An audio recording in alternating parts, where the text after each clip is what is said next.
घुसली, आजपर्यंत झालं नाही सर. आपण कार्यकाळ 3 वर्ष झालं सर, 3 वर्षापेक्षा जास्त झालं. आपण तरी पाहिलं का एखादी संघटना आली असेल? ही पहिल्यांदा झालं सर. या सभागृहाची निंदाजनक गोष्ट आहे सर. एखादी संघटना सिनेट सदस्य चालू असताना येत असेल तर आतमध्ये सिक्युरिटी गार्ड मध्ये की मला चाबी नाही, प्रशासनाने साधं निवेदन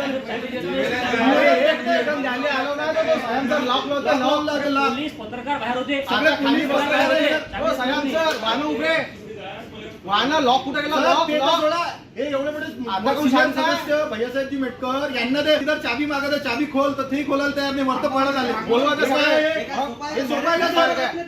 व्यवस्थापन परिषद सदस्य सयाम सर उभे राहा. त्यांना काय तुमच्या सिक्युरिटी असिस्टंट रजिस्टर तुम्ही आहे ना, ते डायरेक्ट रजिस्टर एक साधा निवेदन द्यायला तुम्ही कशा लॉक लावता आमच्या वेळे? बाकीच्या घरची संघटना काय एबीपी तुमची आहे? याच्यानंतर याच्याशी सहकारी भावना विकसित सर, सहकार्याची भावना नाही राहील सर. आता सर आमदार 100% सहकार्याची भावना असते सर. आता तुम्ही फक्त लॉक लावून दाखवा आमच्या वेळेस. त्यानं मला उत्तर काऊन सांगता येते.